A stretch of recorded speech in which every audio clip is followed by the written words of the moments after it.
Okay, so this is a short video on expanding and factorising. It's easier to demonstrate expanding first, so let's do a really a straightforward one. So we'll do this one down here. So we've got 4e multiplied by e plus 2. Okay, so all of e plus 2 is multiplied by 4e.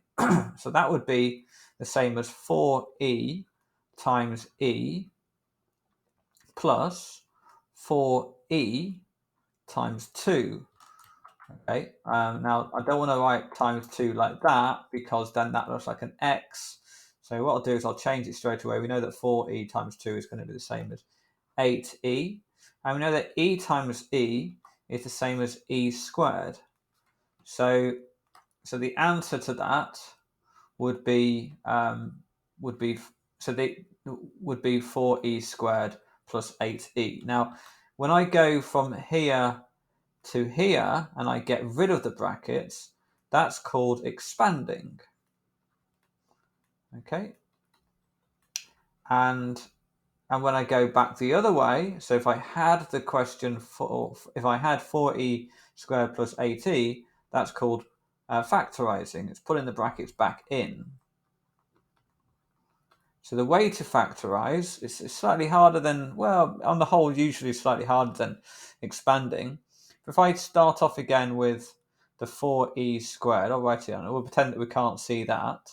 4e squared plus 8e, we want to find something that they can both be divided by.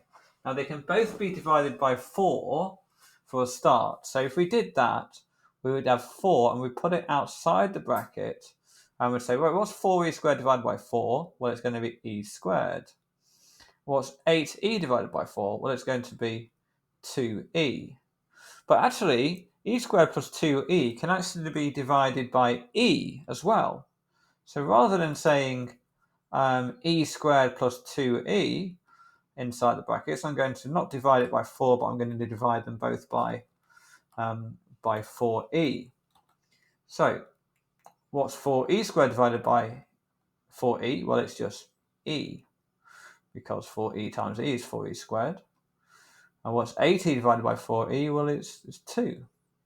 And that's why we end up back with that one there. Okay. If we look at this one, we look at the 3n, and we look at the 12. I want to say, what do they both divide by? Well, they both divide by 3. But 3n is just going to be n divided by, when you divide it by 3, and 12 is going to be 4 when you divide by 3. So that's what the answer for that one would be. Okay.